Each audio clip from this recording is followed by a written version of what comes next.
This evening, we are doing the annual KFJC Memorial Day program, the Memorial Day special Uncle Sam and the Swastika and related material. This covers the profound industrial and financial connections between many of America's most powerful industrialists and financiers, and not only Nazi Germany, but as we'll hear in the not-too-distant future, Mussolini's Italy as well. In fact, the fascist state, the corporate state of Mussolini, was in considerable measure propped up by American capital. What I'm going to do now, though, is I'm going to add a little bit of material to the archives. Perhaps this, I haven't decided what we will do with this. Perhaps this will be yet another addendum to Uncle Sam and the Swastika, or perhaps it'll stand alone, or maybe both, I don't know.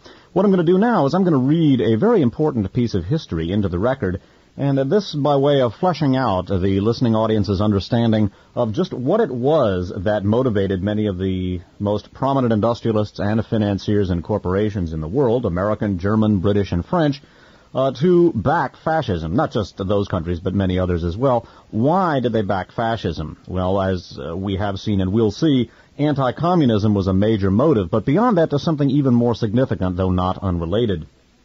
The very issue of democracy itself was seized upon very cleverly by Adolf Hitler, and was manipulated by Adolf Hitler in such a way as to discredit democracy as being, in effect, the antechamber to communism. What Hitler maintained in his speech before the Industry Club of Dusseldorf was that basically the assembled industrialists and financiers were the elite of society. They were the best people in society. It's almost a quasi-Calvinist notion of the elect, and that they enjoyed their superior position in society because they were, in fact, superior, and that if they allowed the hoi polloi, so to speak, if they allowed the masses to control the political process by virtue of democracy, that this ultimately would lead to a degeneration of society. This would prove to be counter-evolutionary, not counter-revolutionary, but counter-evolutionary with an E. It was maintained by Hitler, and he found a very willing audience, not only with the Industry Club of Dusseldorf, but with many other industrialists and financiers as well. It was maintained that, therefore, democracy itself was undesirable because it would be utilized by the masses to effect economic redistribution. To a certain extent, at least, it is true. Certainly, democracy does permit economic redistribution. In fact, the whole idea of democracy is to empower people politically so that they can better their situation. It's the basic underlying premise.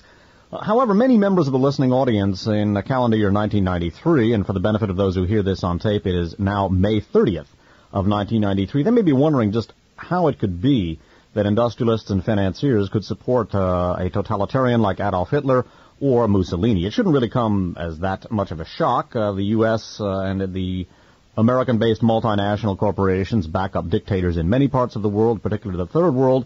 However, there remains something of an historical blind spot for many people, many observers, including many in the so-called progressive political sector. They do not recognize or will not recognize the connection between American industrialists and financiers and the fascist powers of Europe. They will not recognize that just as many American corporate interests successfully seek to institute fascism in the Third World, they will also be inclined to do the same thing here in the United States, because they view democracy with suspicion. Now, it was Hitler's speech before the Industry Club of Dusseldorf that persuaded many of the top industrialists and financiers of Germany to back Hitler and the German Nazi Party, as opposed to some of the other conservative political parties that were in Germany at the time. This speech, the Industry Club of Dusseldorf, is, as I've said, it is not only very significant in terms of the evolution of German Nazism itself and the evolution of Adolf Hitler's political fortunes, it also has a larger significance, and I think it has a terrifyingly relevant perspective for those of us in 1993. It should be remembered that there are many in the corporate world, of course not all, I'm not even saying most, but many in the corporate world who will view the attitudes of Adolf Hitler with great favor, and consequently will view democracy with disdain, fear, and contempt. For our discussion of Hitler's speech before the Industry Club of Dusseldorf, we are going to turn to a book which I used in the original Uncle Sam and the Swastika broadcast way back on May 23rd, 1980. This book is called Who Financed Hitler?, subtitled The Secret Funding of Hitler's Rise to Power, 1919 and 1933. It's authored by James Poole and Suzanne Poole, Pool. This book was published in both hardcover and softcover by the Dial Press and copyrighted in 1979. Now again, the central feature of the pitch that Adolf Hitler gave before the Industry Club of Dusseldorf, and it was a very successful pitch as well. As I said, it won over much of the industrial and financial elite of Germany, much of the corporate elite of Germany over to the Nazi Party. Hitler's pitch was that democracy itself is inherently subversive. As I said, the underlying premise was almost quasi-Calvinist or perhaps social Darwinist. It was Hitler's contention that what he called the politics of personality, the authority of personality, should be dominant rather than the democratic process. Again, he told the assembled industrialists and financiers that they were superior. They enjoyed their superior position in society because they had superior abilities, and that their superior position was a direct manifestation of their inherent superiority. And he maintained that democracy itself, disdained by some as the mob beast, that democracy itself was subversive because it allowed inferior people to wield political power for their own benefit, and that this would lead to a degeneration of society. Beyond that, Hitler went on to make a very explicit connection. He equated democracy with communism, and that is a viewpoint that unfortunately many of the world's industrialists and financiers, many of the world's corporate interests to this day maintain, and unfortunately that has been reflected in much of American foreign policy as it has been manifested since the end of the Second World War.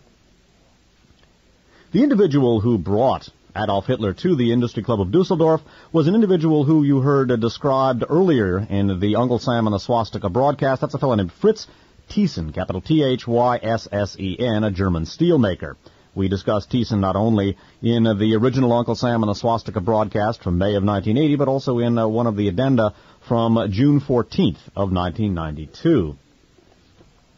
And it was Fritz Thyssen who brought Adolf Hitler to the Industry Club of Dusseldorf. Now, the pool's discussion of Hitler's speech here, to a large extent, speaks for itself, but bear in mind that the basic premise was a sort of quasi-Calvinist or social Darwinist view, which maintained that the industrialists and financiers, and bear in mind that in the Industry Club of Dusseldorf there were 600 of the most prominent of the German industrial and financial elite present, the contention of Hitler's was that they were inherently superior, and that is why they enjoyed their superior position in society, because they had superior abilities, and those superior abilities manifested themselves in their superior position. He then said that democracy was bad because it allowed inferior people to wield power, and that ultimately those inferior people would restructure society for their own benefit, and that this would be counter-evolutionary. It would lead to a degeneration of society. Beyond that, Hitler goes on to equate democracy with communism directly, and again, that's a viewpoint which is shared by a terrifyingly large section of the corporate elite, not only in this country, but of the world as a whole. I'm not maintaining that all of them feel that way, not even necessarily most, although one could argue perhaps that in terms of the ultimate manifestation of multinational corporate capitalism, it has worked out that way, but I will not make that contention. But we should note, as I have tried to point out in the past, that fascism is not something foreign to the United States, that many of the most prominent industrial and financial people, many of the most prominent elements of corporate society were openly pro-fascist and pro-Hitler in the 1920s, 30s, and 40s, and that they, to a large extent, have maintained that stance since, in terms of the way they have governed not only the United States, but also much of the Third World as well. So Hitler's speech before the Industry Club of Dusseldorf, again, is not only significant because of its place in the historical rise of Hitler, its place in the history of the rise of German fascism, it has a larger historical and political and sociological significance as well, one which bears great significance for those of us here in the United States in May of 1993. The Pool's right of Hitler's speech before the Industry Club of Dusseldorf. Now, bear in mind, this is 1931 when we're talking here. This is actually, I believe, this might actually be the very beginning of 1932. I have always said that this was 1931. I may actually be wrong. I guess this was January 27th of 1932. So upon reading, I've always said this was 31. Actually, it was the very first month of 1932, so I will correct that error on the spot. Anyway, of Hitler's speech before the Industry Club of Dusseldorf in January, specifically January 27th of 1932, the Pool's right as follows. Now again, Thyssen is Baron Fritz Thyssen, a key German steel magnate. A few days later, Thyssen was in Berlin, where he claimed he met Hitler by accident. He mentioned the upcoming speech at the Industry Club, and Hitler replied, quote, "I think it would be better if I came myself," unquote. Thus, an announcement was sent to all the members that Herr Adolf Hitler would be the guest speaker of the Dusseldorf Industry Club. At 7 o'clock on the evening of January 27th, over 600 members of the Industry Club assembled in a large ballroom at the Park Hotel in Dusseldorf to hear Hitler's speech. The attendance was much larger than usual. It was the first opportunity many of the industrialists had had for getting a close view in their own familiar surroundings of a man about whom they had heard so much. These busy businessmen were not the type to run around to turbulent mass meetings. However, to attend an address organized by the club might prove to be both stimulating and interesting. The majority of those present were supporters of Gustav Stresemann's German People's Party, which was known for its pro-business attitude, or one of the other moderate, quote, bourgeois, unquote, parties. There were some with more reactionary opinions who were members of the German Nationalist Party, but with the exception of Fritz Thyssen and possibly a few others, there were no avowed National Socialists among the group. Quote, "The room was overcrowded," unquote, said Otto Dietrich in his description of the scene. Dietrich is D-I-E-T-R-I-C-H. Resuming the text, by the way, Gustav Stresemann, Gustav, of course, G-U-S-T-A-V, Stresemann, S-T-R-E-S-E-M-A-N-N. Beginning again this last paragraph, "The room, quote, the room was overcrowded," said Otto Dietrich in his description of the scene. Again quoting, "Huddled together sat the chief West German magnates, men in the public eye and those quiet but no less influential powers who, moving behind the scenes, control the fate of the economy by the soft sounds issuing from their private offices. Men said to bear a ledger rather than a heart." Joyful expectation brightened the faces of those already converted, but the vast majority bore an air of superiority and cool reserve, probably flattered that Hitler had approached them. Mere curiosity and general interest lured them to the meeting. They wanted to hear Hitler speak. They had no intention of being converted. They came to criticize, seeking confirmation of their own infallible opinion. The audience was surprised and even a bit affronted when at Hitler's approach they heard bullying voices in the entrance hall shouting, quote, "Alles aufstehen," everybody up. Some, flabbergasted, actually rose. Others made a gesture of rising in unwilling conformity, and some remained seated. Hitler strode to the rostrum amid strong silence, followed by Fritz Thyssen, the chairman of the evening, and a score of SA men in their brown shirt uniforms, who took a position behind their Führer as a sort of stage backdrop. Hitler was wearing a rather ill-fitting cutaway coat and striped trousers, an attire in which he never looked quite comfortable. After a brief introduction by Fritz Thyssen, he received, quote, chilly, unquote, applause from the tightly packed audience. He was scheduled to speak for an hour and had requested that there be no smoking. Standing on a slightly raised platform, Hitler looked out at his audience and rested his hands lightly on an ornamental railing. The audience feared communism more than anything else. Realizing this, Hitler made the danger of Marxism the central theme of his speech. He discussed the topic with rational logic and made some startlingly accurate predictions about its future development.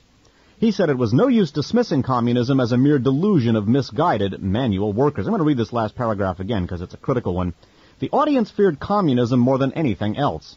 Realizing this, Hitler made the danger of Marxism the central theme of his speech. He discussed the topic with rational logic and made some startlingly accurate predictions about its future development. He said it was no use dismissing communism as a mere delusion of misguided manual workers. Quote, by the way, we should bear in mind before I continue that this book is being written in 1979. Of course, communism to a large extent is a thing of the past in 1993.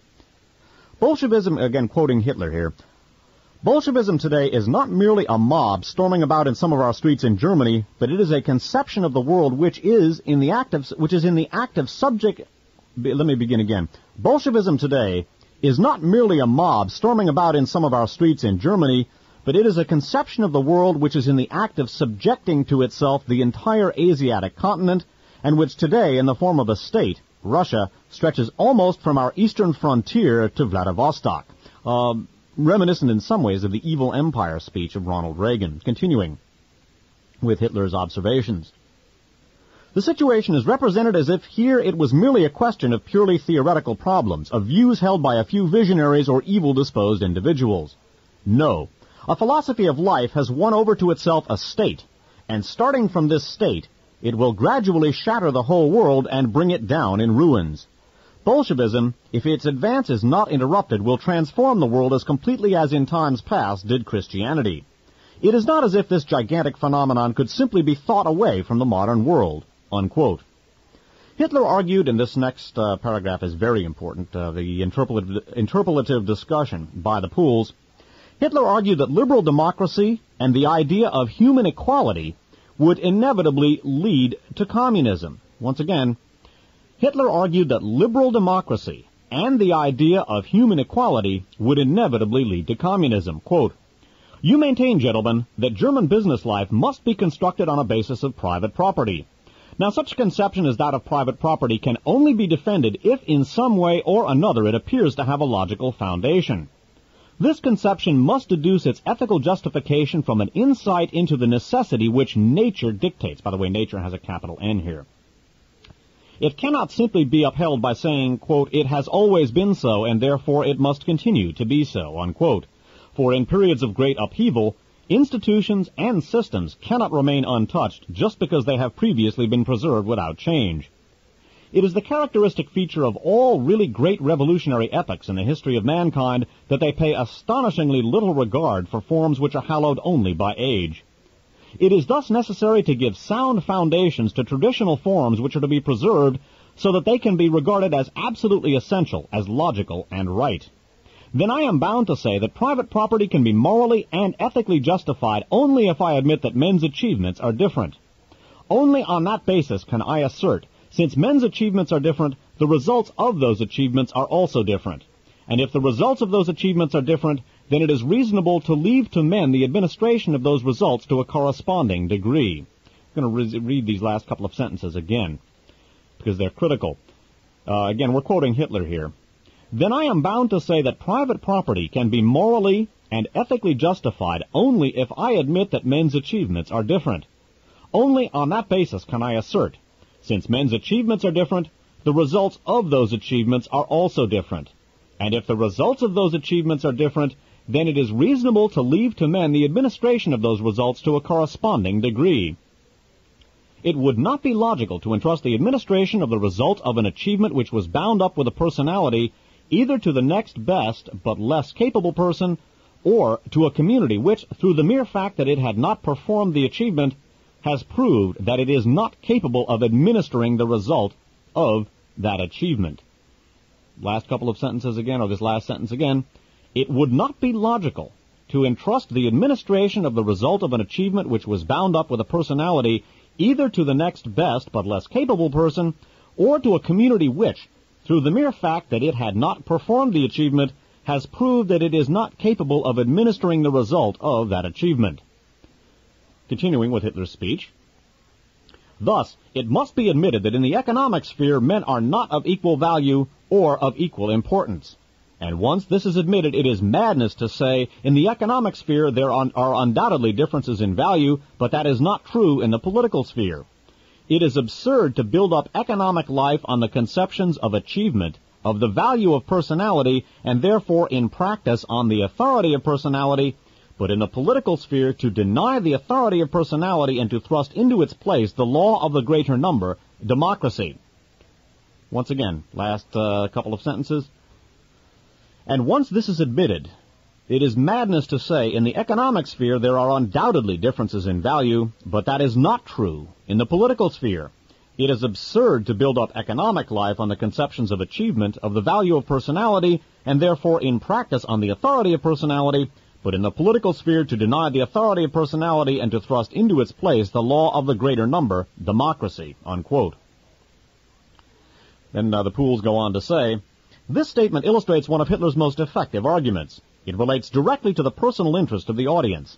By a strong logical development based on fallacious premises, Hitler was leading to the inescapable conclusion that the concept of private property would gradually be destroyed by democracy, because democracy has as its ethical justification, its inner logic, the idea of human equality. If democracy continued to develop, it would gradually submerge the idea of private property, which was founded on a very different moral and ethical basis, the idea of individual differences and rewards allotted to talent." Interrupting here, the Pools' ruminations, these arguments are terrifyingly close to many arguments one will hear on the political right in the United States today. And indeed, these arguments are very, very close to a considerable amount of the political discourse that has taken place in the period since Adolf Hitler in the United States as well as elsewhere. Continuing with the Pool's commentary.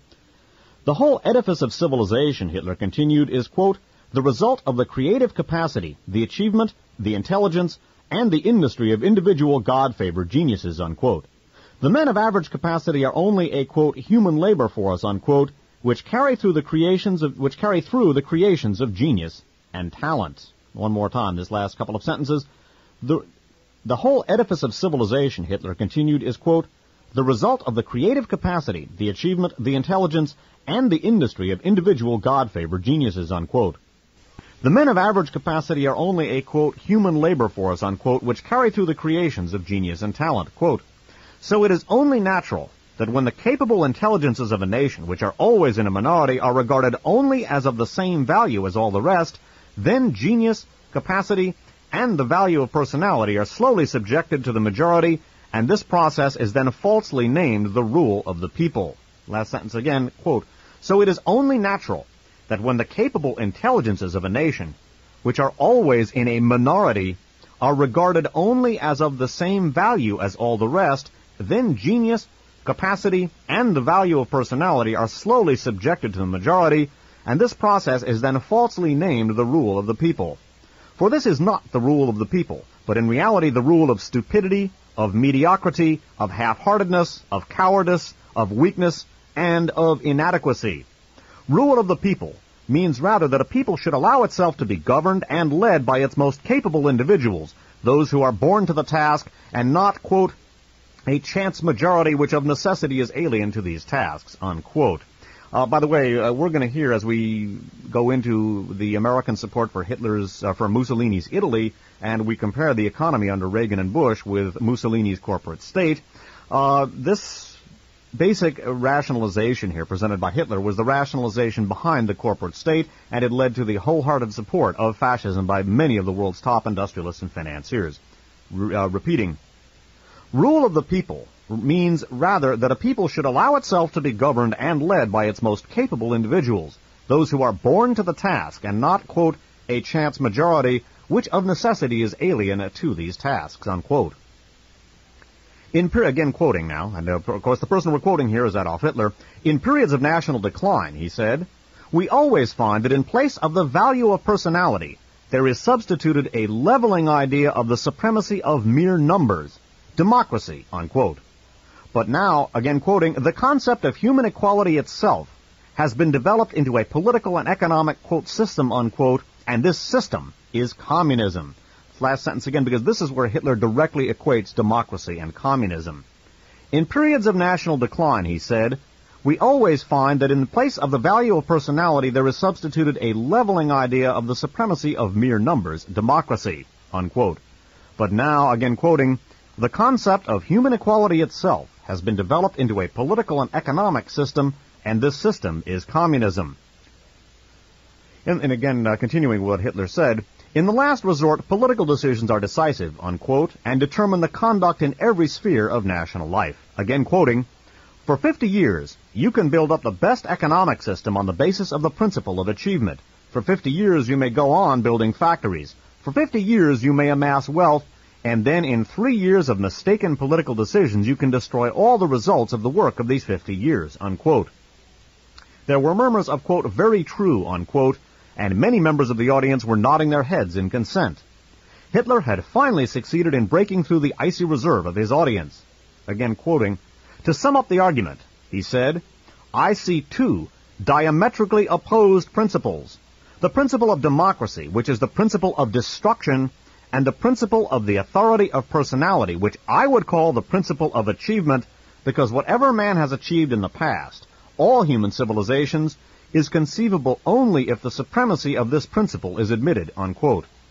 By associating his racist and elitist philosophy with the ideas of private property and individual initiative, Hitler had established a common interest with his audience. And again, to quote that very important last couple of sentences, to sum up the argument, he said, I see two diametrically opposed principles.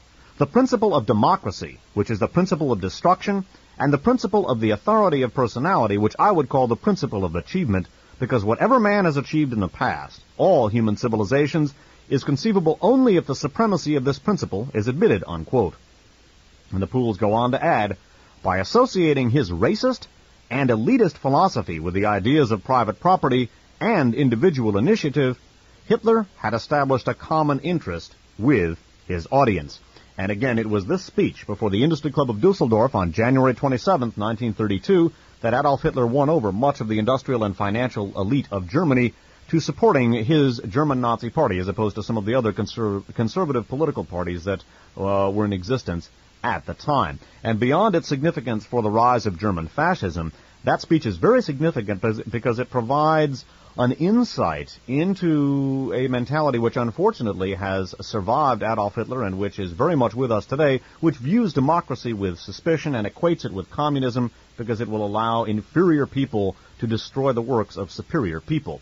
And it is that suspicion and disdain for democracy which holds the appeal of fascism for many of the top industrialists and financiers of the world. It held it for them in the 20s, 30s, and 40s, and unfortunately it holds it for them today as well. And as we ruminate about and reflect on the principles enunciated by Hitler in that speech, we should bear in mind that these are principles which are endorsed by a terrifyingly large percentage of the industrial and financial elite of today as well. That concludes the prepared portion of this broadcast. Now, all of our archive broadcast shows are on permanent file with the Tape Duplication Company. The name of that company is Archives on Audio. That's Archives on Audio. They're located at P.O. Box 170023, San Francisco, California, 94117. The phone number is area code 415-346-1840.